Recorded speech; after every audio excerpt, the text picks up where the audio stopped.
Jovem.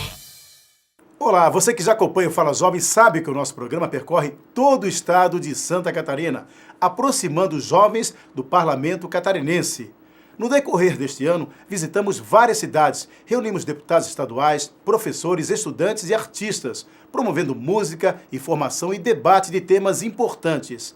Nesta semana, vamos fazer uma retrospectiva dos programas de 2013, revendo os melhores momentos de alguns desses encontros. Hoje vamos rever o nosso debate na Faculdade de Decisão em Florianópolis, onde o tema foi Reforma Política. Também vamos relembrar a nossa visita a Orleans, onde o debate foi sobre logística e transporte. E para começar, vamos até Balneário Camboriú, rever o programa sobre meio ambiente. O encontro contou com a presença de estudantes, professores e do deputado estadual Ismael dos Santos. O som foi por conta da banda Audioback. Confira.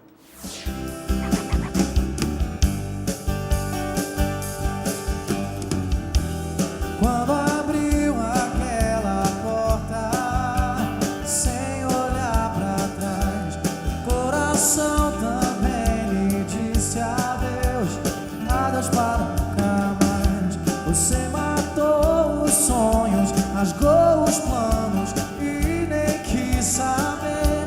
Não se importou com os meus danos e só pensou em você, só pensou você, não pensou em me ferir, talvez. Por isso eu vou, amor, cuidar de mim agora. Nossa história acabou quando você foi embora. Eu vou, se for, seguir outra direção e encontrar um novo amor. Cuide do meu coração.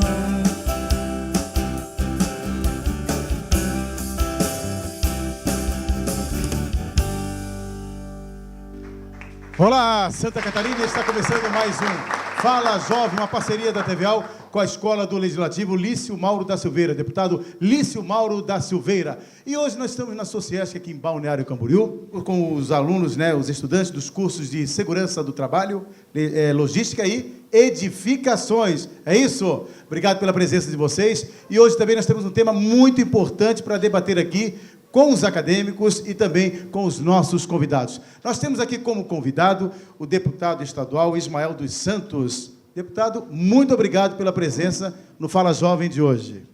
Nossa saudação, é um prazer estar na Sociesc, cumprimentar toda a família acadêmica, nossos professores, alunos, nós que somos egressos também da área de administração, já faz tempo, mais de 20 anos que passamos pelos bancos escolares no curso de administração, e é um prazer estar aqui para falar também sobre esse tema, essa temática tão atual que é o meio ambiente. Cumprimentar os nossos amigos da banda de navegantes, é isso? Vamos navegar juntos.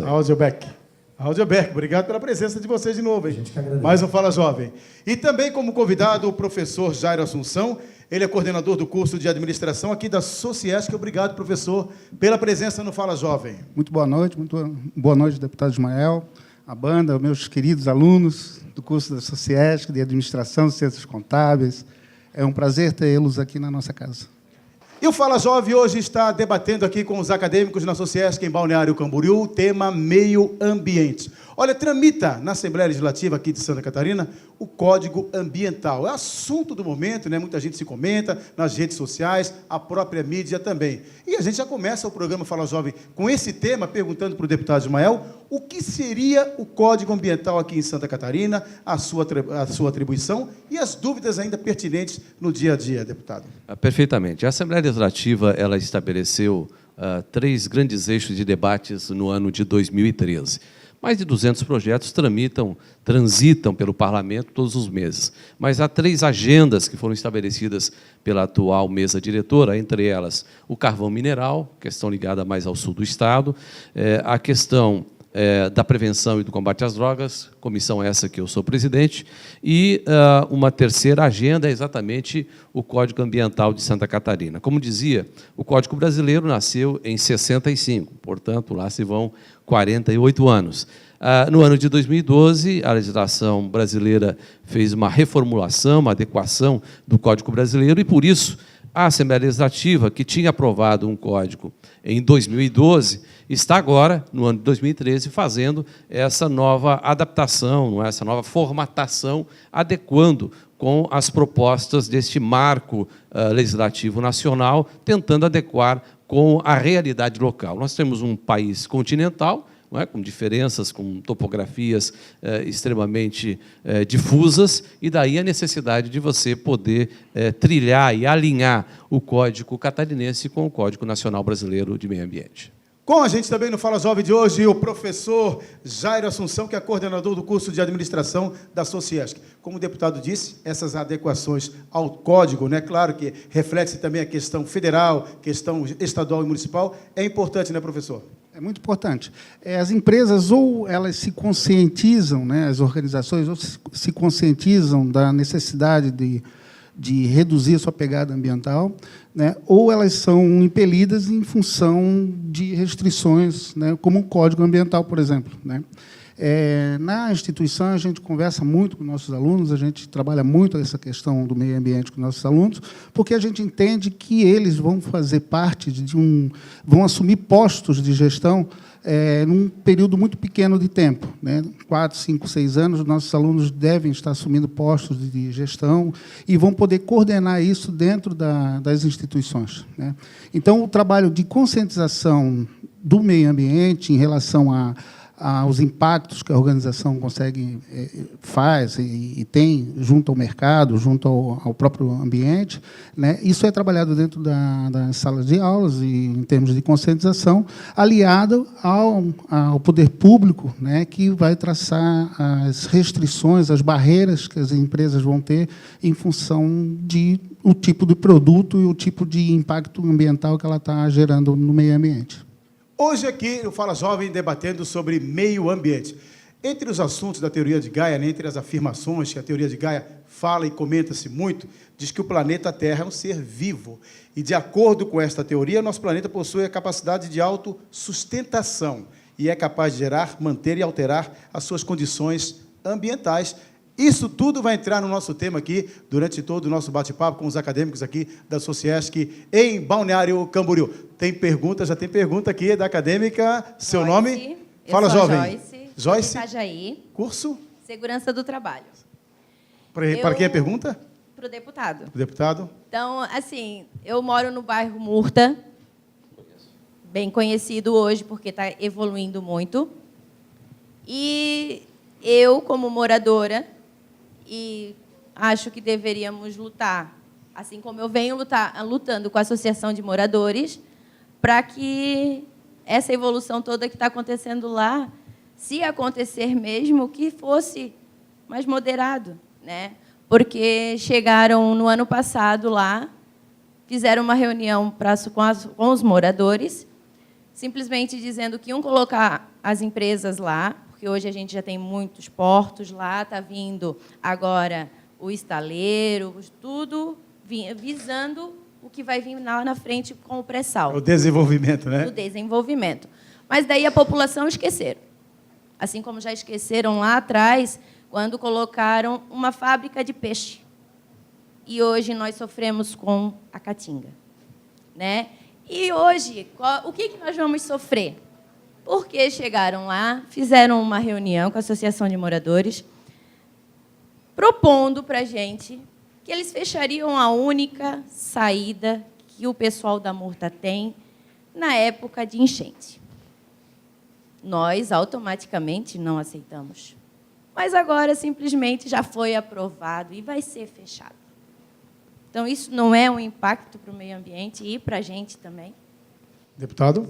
Perfeitamente. Eu conheço bem a região da Murta, morei 1 ano ali em Itajaí. Eu preciso aqui esclarecer um detalhe importantíssimo. O Código Ambiental de Santa Catarina ele está ligado, basicamente, à questão rural. né? Nós temos uma topografia muito característica de Santa Catarina e estamos trabalhando principalmente em relação ao produtor rural. Santa Catarina é um estado do agronegócio, né? E a ênfase do Código Ambiental de Santa Catarina está ligada à região rural. A região urbana foi delegado às câmaras de vereadores, não é? Através do plano diretor, de estabelecer as diretrizes da ocupação do solo na perspectiva urbana. Então, essa é uma batalha que tem que ser travada no Parlamento, no Legislativo de Itajaí, não é? Naturalmente, entre o Executivo e os senhores vereadores, mas não há como fazer essa interferência, porque sai da nossa esfera, enquanto deputado estadual, e entra de uma forma muito específica, muito pontual, no plano diretor, não é? Que gerencia toda essa questão da urbanização da cidade. Professor Jairo, esse desenvolvimento, que até a acadêmica relatou, é importante, né? Gera emprego, gera renda, mas a questão do impacto ambiental, a questão do meio ambiente, pode prejudicar, de um lado, também uma grande demanda de pessoas, né? É uma preocupação muito grande. É uma preocupação. Eu vou tratar esse viés do lado das organizações, né?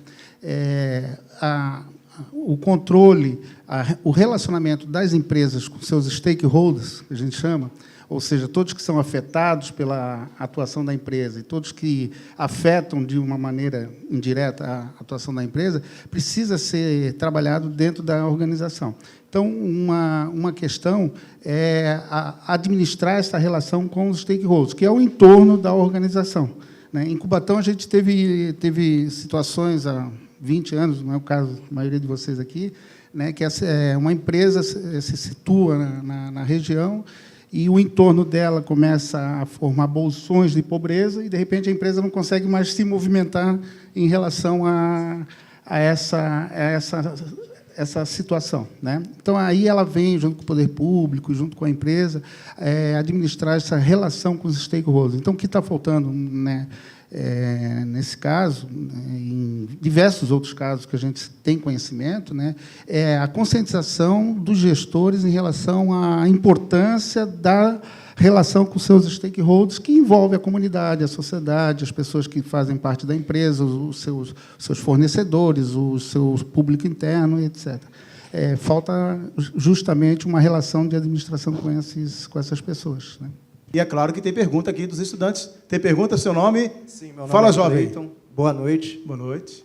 Com relação, eu não sou da cidade, né? Eu sou do Rio de Janeiro, vim Do Rio. estudar aqui. E eu achei muito importante, no cenário econômico da região, a relação que se tem com a busca dos pescados aqui. Com relação à construção desse porto, vai estar sendo reformulada a área ambiental ali da parte da ANE, da Associação Náutica de Itajaí. Vai estar havendo uma remoção ali da parte pesqueira e da população que se alimenta dali, daquele cultivo de criação de pescados ali naquela região. E, com relação a isso, qual a preocupação da política em relação àquelas pessoas? Com relação a essa temática pública, né, o controle social hoje é muito, nós conversamos sobre isso, né, hoje é muito forte, né? Então, as redes, a mobilização da população, a conscientização da população sobre os seus direitos, a participação da comunidade, a participação dos centros comunitários nesse processo, o envolvimento do vereador, o envolvimento da liderança política da região, é de suma importância para encontrar os mecanismos corretos para haver uma evolução, né, em relação ao ambiente, ao econômico e ao social, né? Então, é o triple bottom line, né, que a gente chama, né? O econômico, o social e o ambiental têm que estar equilibrados. Não é ser só o ambiental, né, em detrimento do econômico e do social, não é só ser o social em detrimento do ambiental e do econômico, né? E também não é só o econômico em detrimento dos dois lados, social e ambiental, né? Então, o grande desafio das organizações, o grande desafio dos gestores, o grande desafio do poder público, né, é justamente capitanear e conseguir equilibrar essas três dimensões, né, para que haja um desenvolvimento sustentável, né? Então, esse é o grande desafio da nossa comunidade atualmente. Fala Jovem, debatendo aqui a questão ambiental, meio ambiente, que tem várias outras questões que que podem ser abordadas também, como a questão do aquecimento global, do lixo eletrônico, reflorestamento, educação ambiental. É assunto importante. A gente volta aqui, porque tem aluno perguntando aqui também no Fala Jovem. Fala Jovem, seu nome? Luana. Luana, pergunta para quem, Luana? Para o deputado. Para o deputado Ismael. Isso. Gostaria de saber se o Código Ambiental Catarinense, se ele contempla também a nossa Mata Atlântica. Era isso. Perfeitamente. Obrigada. Não só a Mata Atlântica, quanto também uma política de gerenciamento do solo em todo o estado de Santa Catarina. Isso está muito bem detalhado através de mais de 290 artigos. Aliás, são 295 artigos, coincidentemente, o mesmo número de municípios em Santa Catarina. Essa é a nova proposta do Código Ambiental de Santa Catarina. Então, há essa preocupação, inclusive com novas reservas florestais, e também anexado ao Código Ambiental de Santa Catarina outras leis de autoria de deputados que tramitam na Assembleia Legislativa. E permitam-me aqui citar um exemplo de uma lei de minha autoria, que já está há um bom tempo tramitando. Estamos aguardando um parecer do IBAMA e da Fátima, um projeto muito simples, o projeto que diz respeito ao descarte correto, por exemplo, do óleo de cozinha, o óleo de fritura.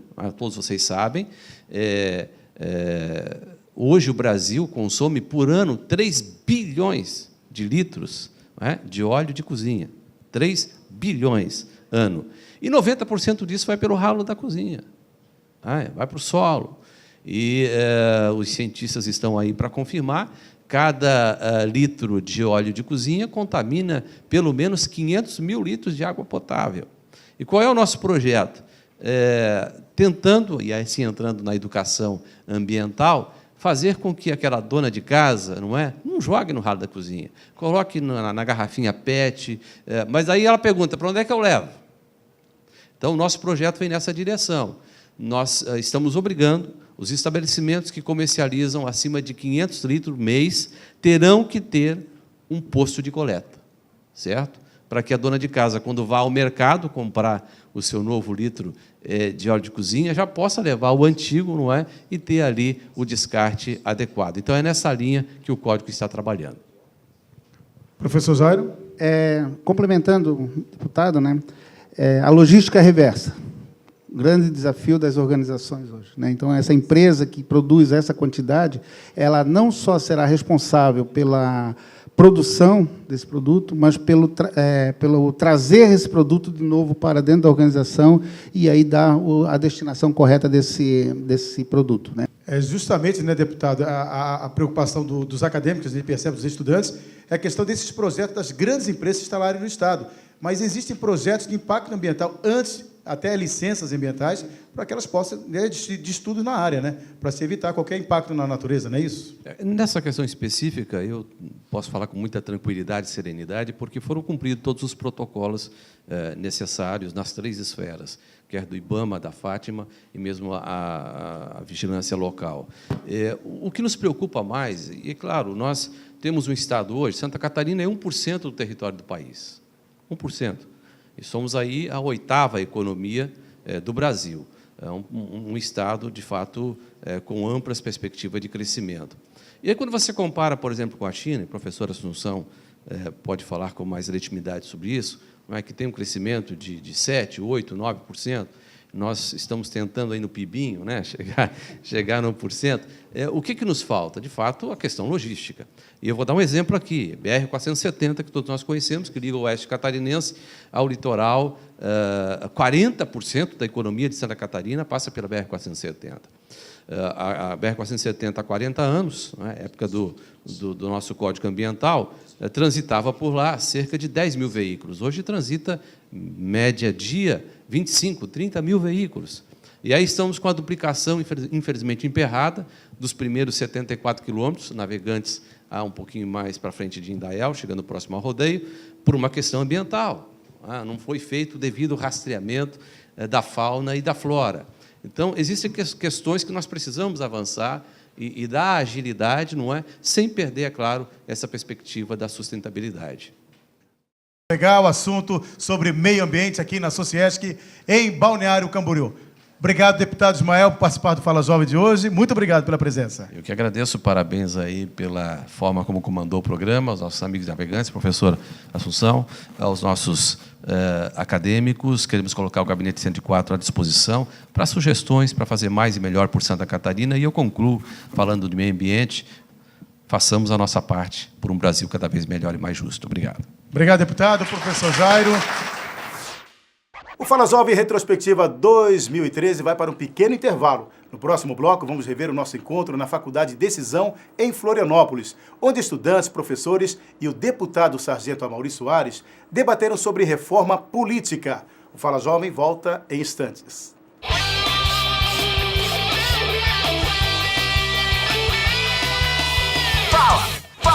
Fala Jovem!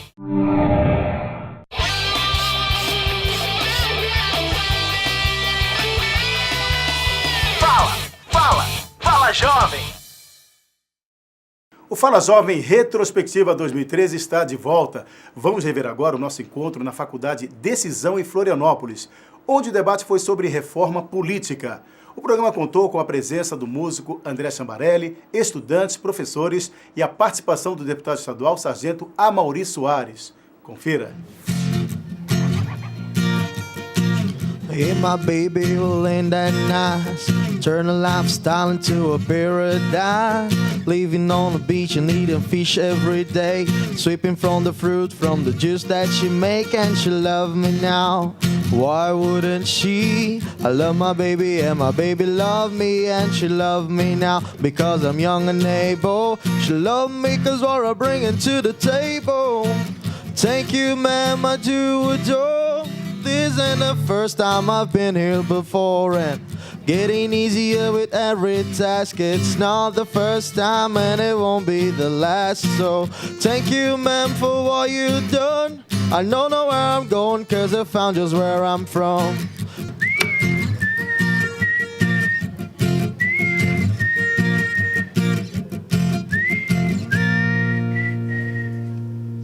Obrigado. Olá, sejam todos muito bem-vindos. Esse é o programa Fala Jovem, começando pela sua TVA, o canal 16 da NET. O programa Fala Jovem, que é uma iniciativa da Escola do Legislativo Lício Mauro da Silveira, com o objetivo de aproximar mais os jovens da Assembleia Legislativa, promovendo debates, encontros e um programa itinerante que viaja aí por todo o estado. Hoje, a gente está aqui em Florianópolis recebendo os alunos da Faculdade Decisão e da Faculdade Borges de Mendonça. Sejam muito bem-vindos e, claro, também queria agradecer ao nosso querido amigo aqui, André Chambarelli, tocando um som pra gente. Bem-vindo, viu, André? Valeu, obrigado, hein? Obrigado pela presença. E para conversar com a gente, com a rapaziada que está aqui e discutindo sobre um assunto que é muito importante e muito pertinente, a gente vai falar hoje sobre reforma política para o fortalecimento da democracia.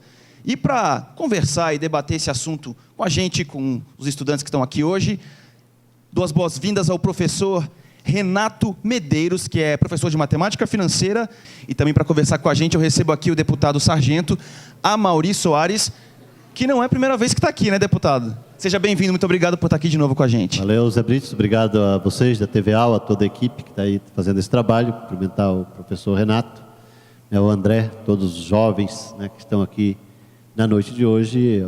Será um prazer se a gente conseguir desenvolver algumas reflexões aqui que sejam importantes para o futuro da nossa sociedade. Vamos começar a nossa conversa sobre reforma política para o fortalecimento da democracia, até porque eu acho que é bom a gente começar a pensar. A gente fala tanto em política e, às vezes, não entende nada. Fala, ouve falar, mas não sabe o que quer dizer, né? Se a gente pudesse definir o que é essa reforma política, deputado, como é que a gente pode começar esse assunto? Olha, está falando aí do conjunto de legislações que regulam a chamada democracia, né? Então, nós temos um conjunto hoje que vem do momento posterior à Constituição de 88. É claro que antes da Constituição, ainda já no processo de abertura democrática, já tinha uma legislação, né, que inclusive estava abrindo, né, saindo da Lei Falcão, da censura, da impossibilidade de ter partido de esquerda, inclusive, né?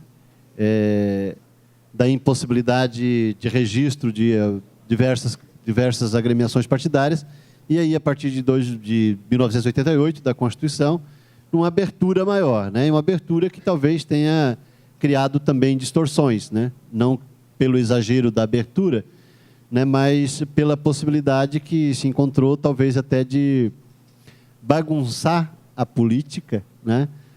A partir daquela legislação existente. Então, se avalia hoje, por um conjunto cada vez maior da sociedade, que a legislação político-partidária eleitoral brasileira, que é o que regula a forma de democracia chamada de representativa existente no Brasil, esteja com falhas e que precisa ser reformada. Então, por isso o termo reforma política, né? Aí, para resumir, o que eu avalio disso tudo? São necessárias mudanças. Agora, na minha avaliação, nenhuma reforma política vai conseguir resolver o problema ou os problemas principais da sociedade brasileira. Tem coisas importantes que é necessário mudar, mas eu creio que não é isso também que fará as grandes mudanças que a sociedade brasileira precisa. Até porque as mudanças são de ordem econômica, né, e de ordem muito mais geral do que as questões políticas. Um pacote de mudanças, um pacote de reformas, né, deputado? Eu diria que uma revolução, ao invés de um pacote de reformas, e desculpa a forma atravessada já de me apresentar, né, mudanças mais estruturais e mais profundas. Evidentemente que isso teria no seu bojo uma outra formatação das relações políticas, né? Então, são mudanças mais profundas que precisam ser feitas. E eu acredito também que a grande maioria que está aqui, ou todo mundo que está aqui hoje, também acredita que a gente precisa de mudança, de uma reforma bem profunda na política, né? Vamos para a próxima pergunta. Eu sei que tem uma pergunta ali. Eu. Você. Seu nome? Michele. Qual o seu curso? Contábeis. Fala, Michele. Boa noite, deputado. Eu queria saber, o senhor acha que falta um estímulo ao jovem para participar da política? Falta estímulo, Michele, falta cutucar os jovens, desculpa, né? Eu acho que tem questões da nossa sociedade que são bastante graves e que é preciso que as pessoas, em geral, de todas as idades, tomem posição, né? Então, a gente tem um período de bastante anestesia, assim, né? Eu diria que assim, não é culpa de ninguém especificamente, né? Talvez de um modelo de sociedade globalmente constituído, que as pessoas cada vez mais se retiram a sua individualidade. As pessoas em geral, evidentemente que tem exceção.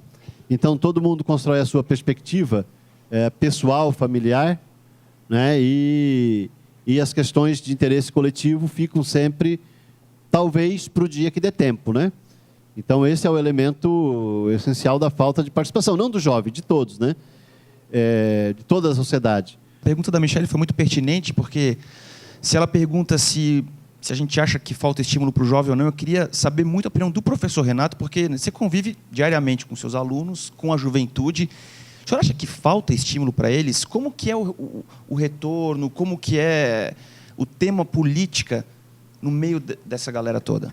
O que eu vejo, assim, principalmente, me fizeram uma pergunta outro dia se eu acho que é pouca a participação do jovem na política. Eu falei, eu não acho pouca, porque o jovem hoje no Brasil ele pode votar desde os 16 anos e é obrigatório com 18 anos. Então, eu acho que falta mais uma qualidade dessa participação, né, do jovem não só ir lá votar e esquecer em quem vota. Então, falta ele se engajar um pouco mais, de repente começar a participar da política um pouco mais cedo. Eu sei que dentro de cursos de faculdade não se abordam tanto a política. Eu acho que isso também é uma falha que pode vir sendo melhorada nessa questão. Mas eu acho que eventos como esse hoje, a participação deles aqui, isso ajuda a mudar, a elevar essa situação da política entre os jovens. Mas eu vejo que tem esse incentivo, né? Eles podem votar, podem ter votar nos seus representantes desde cedo, mas acho que falta conhecer um pouco mais, estudar um pouco mais essas questões e melhorar essa qualidade da participação, né, que vai melhorar essa cobrança e fazer com que eles elejam representantes melhores. Acho que não adianta só votar, né? Exatamente. Vai muito mais, vai além disso. Exatamente. A qualidade no voto e depois na cobrança e participar do processo como um todo. Beleza. Obrigado, professor. Mais uma pergunta. Deixa eu só lembrar quem que é você. Ali. Vamos lá. Seu nome? Boa noite. Meu nome é Carlos. Carlos, você estuda? No Decisão. ADM. Queria saber a opinião do deputado e também do professor Renato, se ele acha justo o salário que é pago para os nossos políticos no Brasil, além do salário, tem uma ajuda de custo de vários tipos. Isso seria um jeito de o deputado se melhorar de vida ou ele ser representante do povo? A questão salarial acho que é uma questão tanto quanto delicada para ser debatida. Eu acho que o valor do salário dos deputados, poder legislativo e tudo mais, ele é balizado, né, por vários fatores, pelas questões. O que eu acho tanto quanto incoerente é o fato deles poderem votar aumento dos seus salários. Eu acho que isso é uma situação que não tão coerente quanto o que deveria ser, né? Mas como vereadores também fazem e tudo mais. Então, acho que o poder que eles têm sobre a sua própria renda, eu acho que é uma coisa que, de repente, poderia ser abordado na questão da reforma política, né? Agora, questão de valores de salários, eu não sei exatamente toda a dinâmica de uma vida de um deputado, se ele se desloca de cidade, como que ele trabalha durante toda a sua atividade, porque eles não ficam só no gabinete, com certeza. Então, dizer se é justo, se não é justo, acho que eu estaria sendo precipitado e estaria falando algo sem minha competência.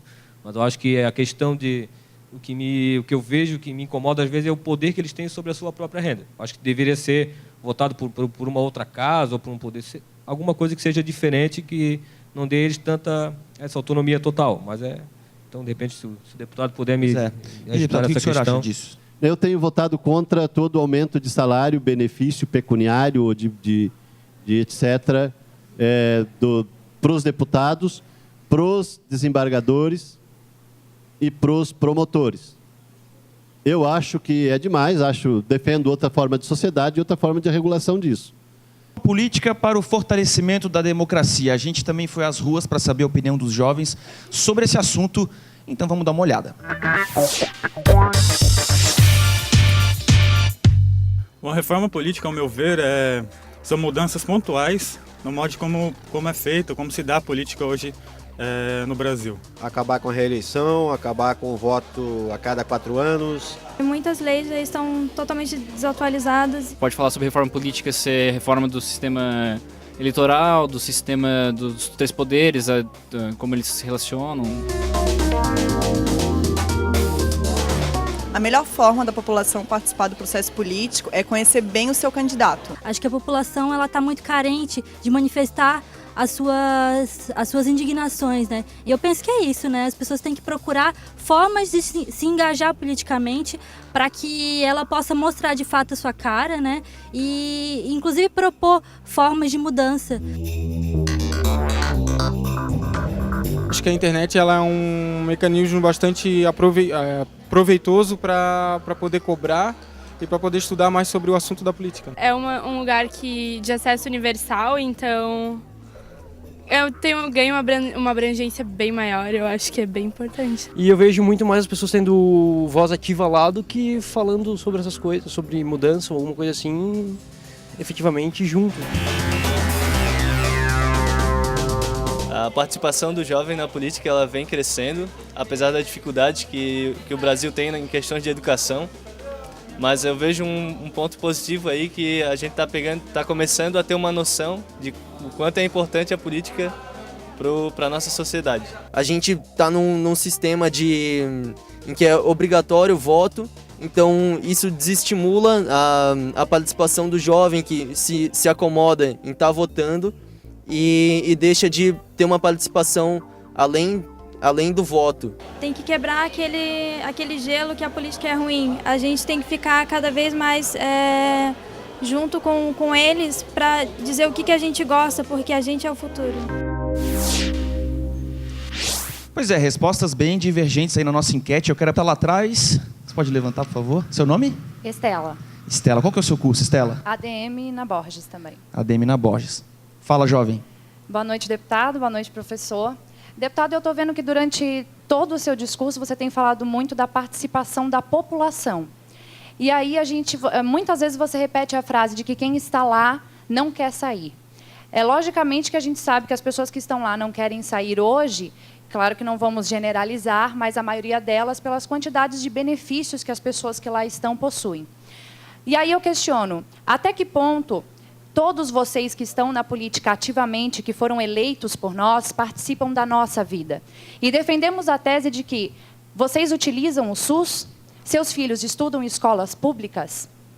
Eu gostaria de saber do deputado se hoje o deputado possui plano de saúde, se tem filhos e eles estão em escolas públicas, e o que o deputado pensa a respeito disso. Deputado, por favor.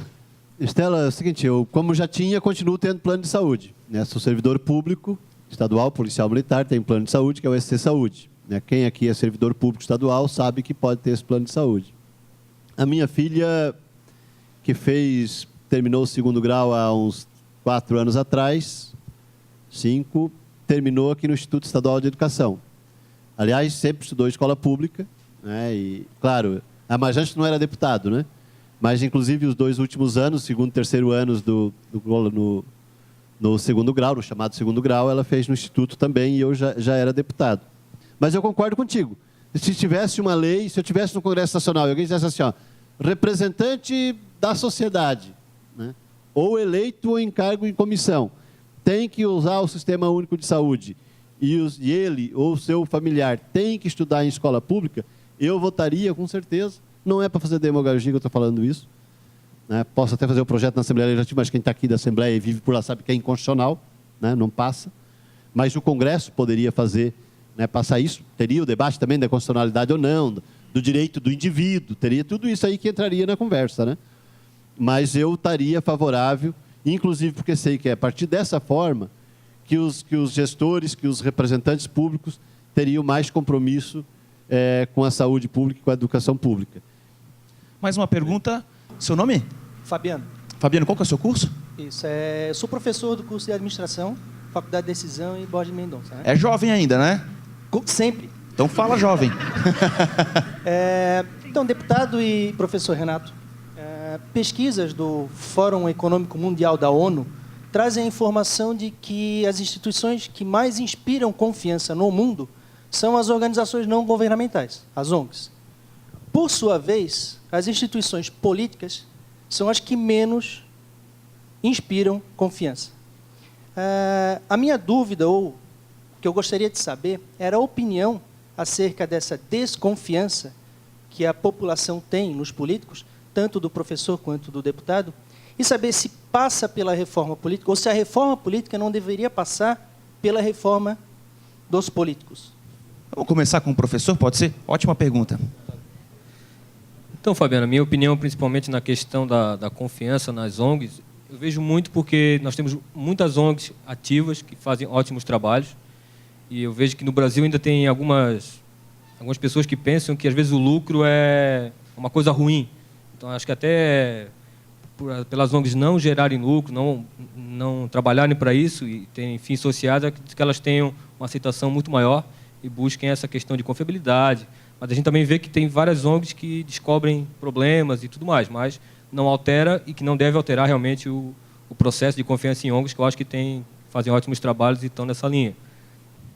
Bom, eu queria primeiro parabenizar pela pergunta, mas dizer o seguinte, assim, ó, tem algumas ONGs, né, no mundo e no Brasil que têm um grande reconhecimento.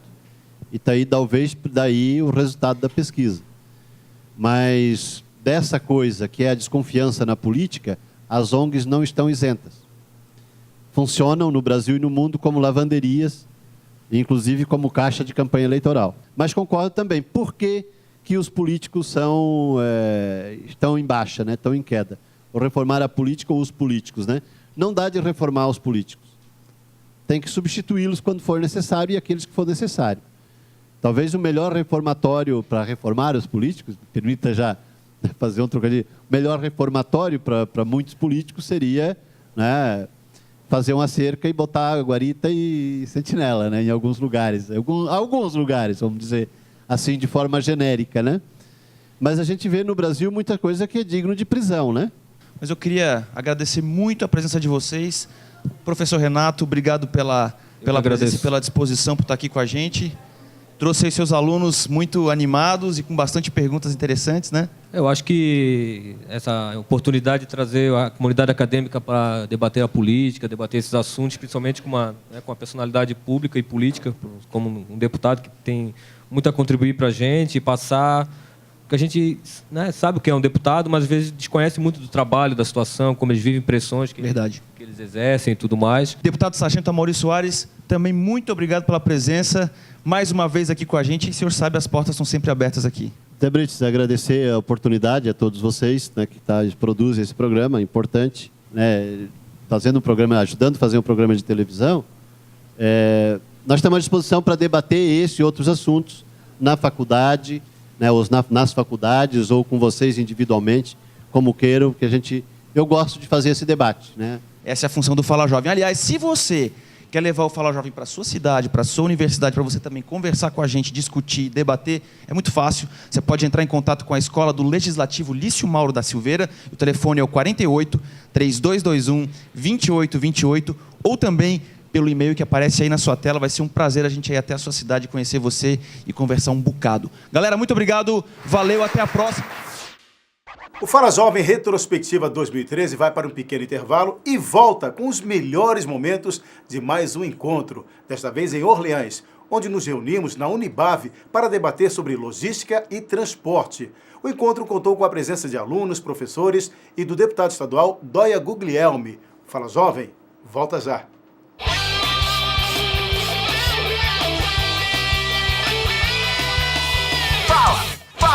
Fala Jovem!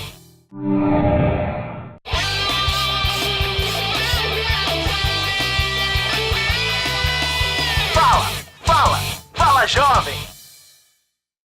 O Fala Jovem Retrospectiva 2013 está de volta.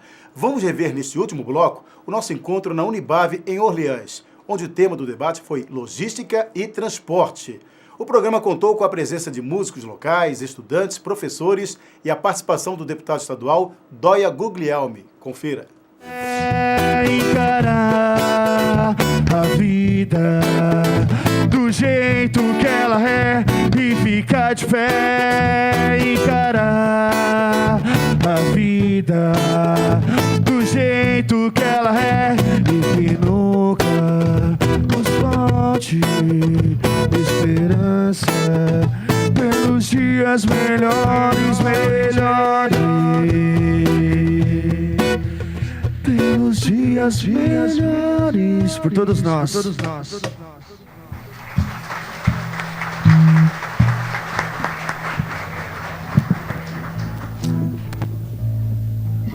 Olá, estamos começando mais um Fala Jovem aqui pela TVA, uma iniciativa da Escola do Legislativo Lício Mauro da Silveira e também uma parceria, né, da Assembleia Legislativa junto com os estudantes, que tem como objetivo aproximar os estudantes catarinenses com o Parlamento, com a Assembleia Legislativa. E hoje nós estamos aqui em Orleans, sul do estado.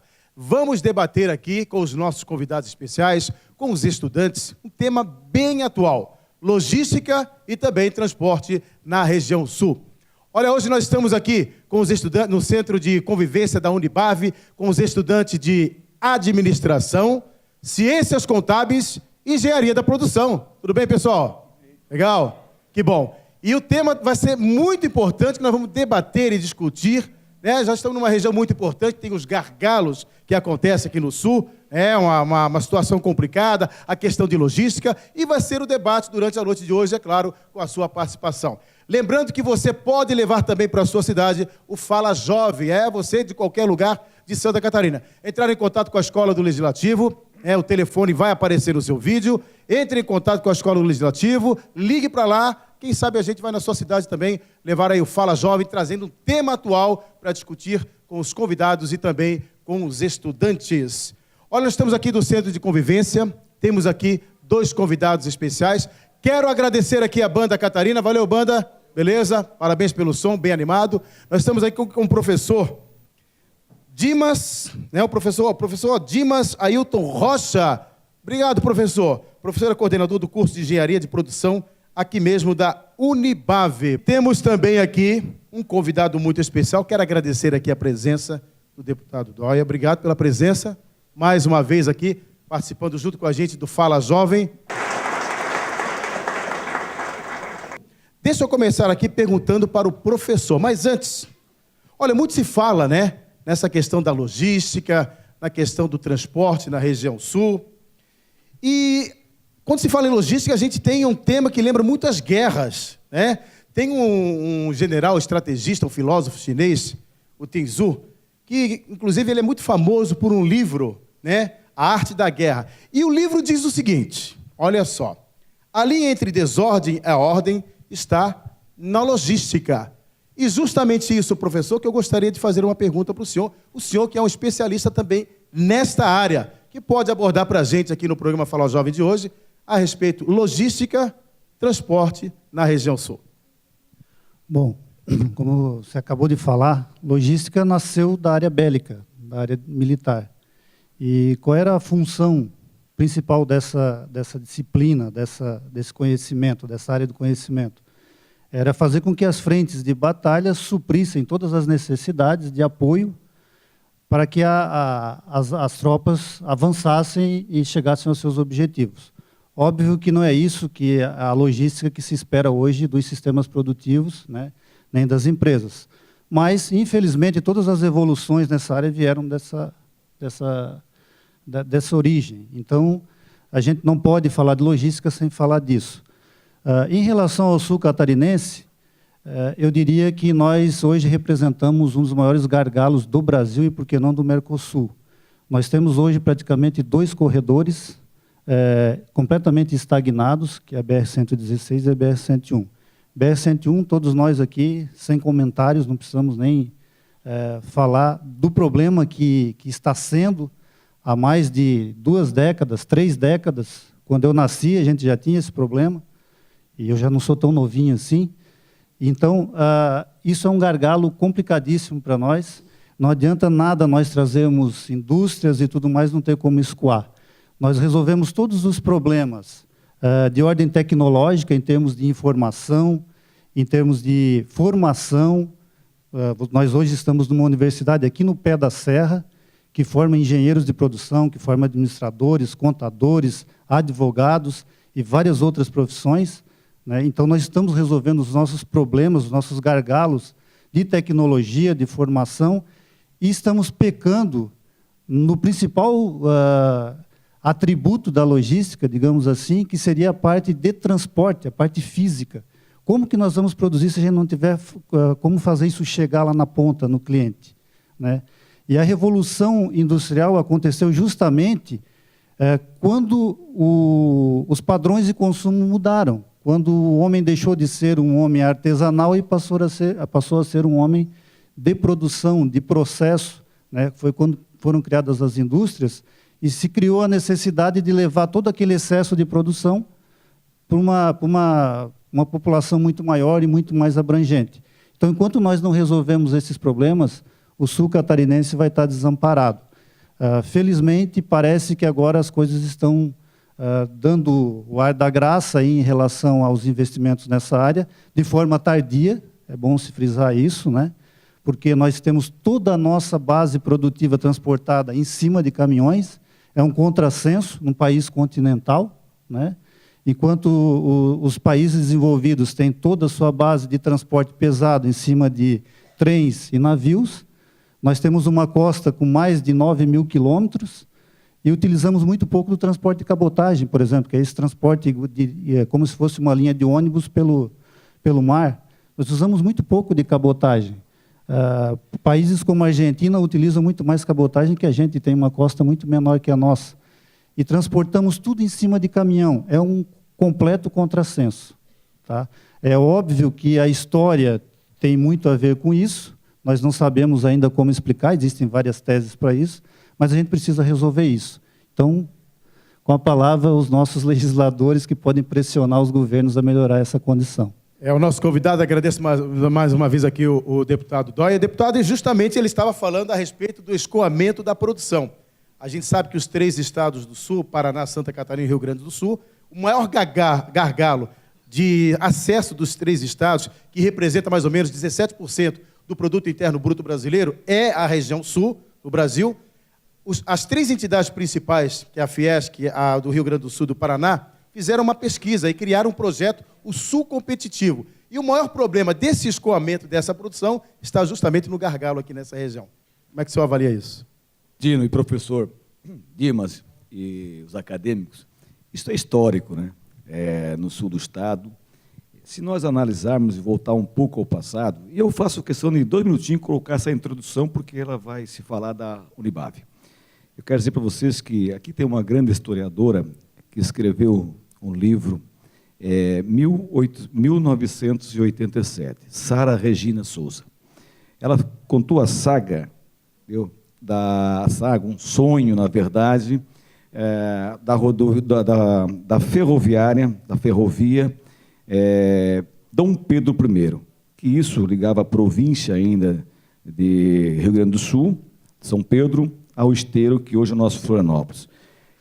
Isso foi um decreto assinado pelo governo imperial dia 10 de fevereiro de 1871. E ela foi escrita, na verdade, com toda uma logística impressionante. E esse livro, na verdade, estudante, está aqui no museu de vocês. Tanto que todo o mapa ele foi escrito em tecido. Até mesmo naquela oportunidade, olha só, hein? 1871. Ele já tinha o túnel no Morro dos Cavalos e Tubarão, a ferrovia Dom Pedro I. Mas como houve a briga das duas províncias e o governo imperial não queria que o Sul, já que ela, na época já conspirava o grande crescimento, por isso houve grandes afins no futuro próximo de que realmente teria o separatismo do Sul com o demais do Brasil, né? Enfim, do Norte, Nordeste. Isso traz essa história já na época da mobilidade urbana, a preocupação disso, o escoamento de todo o produto, e não era diferente também, já tinha logística especial naquela época. E aí, Dino, falando naquilo que você está fazendo, e aqui o professor na mesma esteira, é importante salientar. A BR-101, que liga o nosso Mercosul a todos os nossos países vizinhos, realmente, há um estudo da Fiesc, juntamente à Unisul, através de uma pesquisa, de que de 2004 a 2012, houve uma perda de 32 bilhões de reais para o sul do estado. Vocês sabem o que significa 32 bilhões de reais? Nada menos que a receita de 2 anos do governo de Santa Catarina. Receita bruta, que ela gira em torno de 17 milhões e 400 milhões de reais. Então, vocês vejam quanto que nós perdemos no sul de Santa Catarina. E aí, aliás, professor, vamos perder por um bom tempo ainda, porque os gargalos vão continuar, no mínimo por mais 3 anos a 4 anos, que nós vamos ter a grande dificuldade, que é a ponte da Cabeçuda Laguna, e também o túnel de Tubarão que está sendo feito, e agora é que foi aprovado o meio ambiente, toda a questão do Morro do Cavalo. Então, realmente são gargalos que nós precisamos desatar, mas dizer que o sul do estado tem crescido muito, você não tenha dúvida, independente da 101, mas que a mobilidade e a logística, ela falta muito e nós temos que trabalhar bastante, professor. É o desenvolvimento. Obrigado, deputado Dóia, professor Dimas, que está aqui também. Olha, você está acompanhando o Fala Jovem aqui de Orleans, nós estamos no Centro de Convivência da Unibave. E tem pergunta aqui dos estudantes. Deixa eu ver quem é que vai fazer a pergunta, seu nome e o curso. Nicole, e curso de administração. Pergunta vai para quem? Para o deputado. Deputado, fala, jovem. Boa noite. Eu gostaria de saber, na sua opinião, se a revitalização do Porto de Imbituba ajudaria na economia do sul de Santa Catarina. Nicole, sem dúvida nenhuma, nós temos 5 modelos hoje de transporte no país. Tá? Hidroviário, marítimo, aeroviário e as ferrovias, entendeu? E o nosso transporte de caminhões, enfim, rodoviário. Tá? E no sul do estado só existe 2. Existe o transporte rodoviário e existe o transporte, esse que é o marítimo, que é Imbituba. E, na verdade, já há um compromisso do governo federal com o governo de estado, até porque houve um rompimento da concessão do porto e agora voltou novamente a configurar, juntamente ao governo do estado, aonde tem uma envergadura aí de quase 3 bilhões de reais para que o posto seja realmente aprofundado, calado, e toda a sua região primária, que nós precisamos avançar bastante, Nicole. Já tem projeto sendo feito? Já tem projeto e já tem uma parte do recurso alocado do governo federal. Tá bom, obrigada. Obrigado, Nicole. Tem mais perguntas aqui dos estudantes aqui? Tem pergunta? Seu nome e o seu curso? Boa noite, meu nome é Franklin. Boa noite, professor Para quem Dimas. é a pergunta? A pergunta é para o deputado e também um comentário do professor Dimas depois. Fala, jovem. Assim, a gente tem conhecimento que quando uma empresa privada ela decide fazer um investimento, tudo é muito calculado, e quando ela opta por aplicar esse investimento, decidir realizar uma obra, essa obra ela é fiscalizada para que o orçamento seja cumprido de acordo e os prazos também. Por que a gente tem a impressão de que, quando é uma obra realizada por um governo, um estado, isso não acontece? Se decide aplicar, se calcula o investimento, mas na maioria das vezes esse orçamento extrapola, empresas contratadas elas acabam começando o serviço e não terminando, entra outras em caráter de emergência, sem licitação. Eu queria entender o porquê que não tem essa preocupação dos nossos representantes quanto no Estado e se na iniciativa privada isso acontece. Franklin, essa pergunta ela é fantástica. O motivo é simples.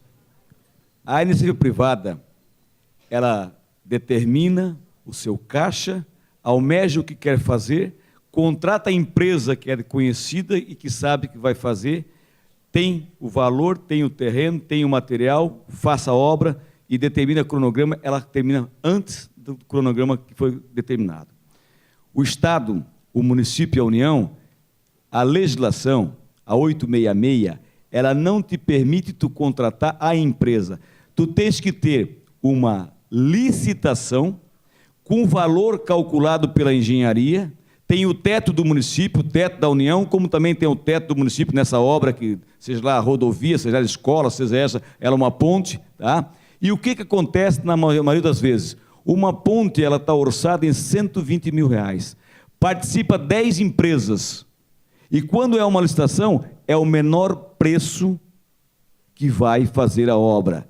Então, a obra é R$120 mil, vai ter uma empresa que vai ganhar por 83 mil. Ela vai começar a obra e ela não vai terminar. E aí sim é que a burocracia vai emperrear por mais um ano, mais 2, porque ela vai entrar solicitando um aditivo, tá? E aí tu tem que entender que para fazer uma obra nova é o máximo 25% da obra, se é uma reforma até 50%, e ele quando começou a fazer por 83 mil reais, ele já sabia que não ia fazer, mas ele colocou o preço baixo, ganhou para buscar um aditivo depois. E aí, para te acertar o aditivo, meu amigo, é complicadíssimo. Essas são as questões que emperreiam hoje no governos, tanto estadual quanto municipal ou federal, querido. Olha, o Fala Jovem conversou com os alunos aqui da Unibave a respeito da logística, do transporte aqui na região sul, e eles também deram as suas opiniões a respeito do que pode mudar e melhorar também. Acompanhe, veja.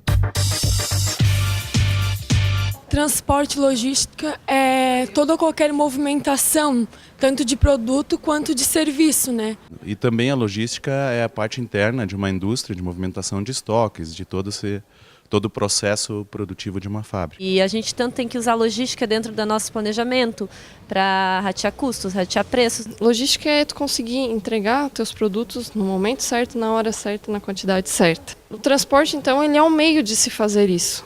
Até o mesmo a gente se transportando de casa para o trabalho. Vocês viram aí então, né? Vocês acompanharam aí os estudantes dando as suas opiniões. Tá aí, deputados e estudantes, então, eles pensam realmente que muita coisa boa pode ser planejada, né, para melhorar a produção, o escoamento, melhorar também essa região sul, como o senhor viu aí na enquete. Dino, não tenho dúvida. Eu acho que realmente vocês, jovens e acadêmicos, vocês têm muito a contribuir. Nós temos o Fala Jovem na nossa Assembleia Legislativa, como também nós temos lá o Jovem um Dia Vereador. Aliás, o Jovem um Dia Deputado, melhor. Tá? E nós convidamos aí vários colégios, universitários também, para que possam ficar um dia conosco e apresentar seus projetos da região. E nós vamos deixar o convite aqui, doutor Giovanni, você que nos assessora lá, vamos fazer depois o convite oficializando a instituição, a Unibave, né, para ver dentro daquele cronograma que temos lá, a oportunidade de você estar lá legislando conosco um dia, ou melhor, 3 horas durante uma tarde ou de manhã, conforme o horário escolhido. E lá vocês vão poder apresentar os seus projetos. E é impressionante, professor Dimas, que vários projetos são apresentados lá, são aproveitados. Muitas denominações de nomenclaturas, enfim, mas são aproveitados pelos jovens que passam por lá. Portanto, parabenizar vocês, essa preocupação que vocês têm, e o assunto, no momento, ele é muito pertinente, né? Quero agradecer ao professor Dimas, fazendo as suas considerações finais. Obrigado como convidado aqui especial no Fala Jovem de hoje. Bom, primeiro eu queria agradecer à Assembleia Legislativa. Eu acho que é uma iniciativa muito interessante, principalmente por envolver o público jovem a discutir temas de extrema importância, como é a logística. Nenhum país cresce sem isso, não tenho dúvida, é muito importante isso. Eu acho que a gente não tem só que criticar os políticos, a gente tem que falar das coisas boas também, isso é uma coisa boa. e principalmente por estar discutindo aqui com o pessoal que vai lá na frente repensar as cidades, repensar o país, né, e por que não repensar o mundo. Então, parabéns a vocês, a Assembleia Legislativa, pela iniciativa, e agradecer mais uma vez a presença do deputado Dóia, do pessoal que montou toda essa estrutura, e principalmente de vocês, dos jovens. Falem, jovens, por favor. O Brasil é feito de vocês. Muito obrigado. O Fala Jovem Retrospectiva 2013 vai ficando por aqui. Se você quer um Fala Jovem aí na sua cidade, entre em contato com a gente pelo e-mail, este aqui, ó. O Fala Jovem é uma iniciativa da Escola do Legislativo, deputado Lício Mauro da Silveira, em parceria com a TVAL. Até os nossos próximos encontros.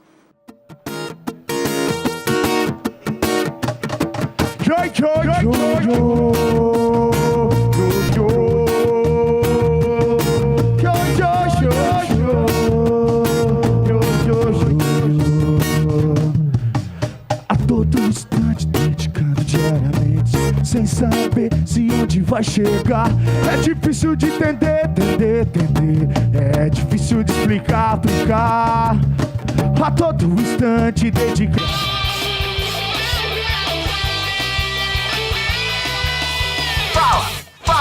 Fala, jovem!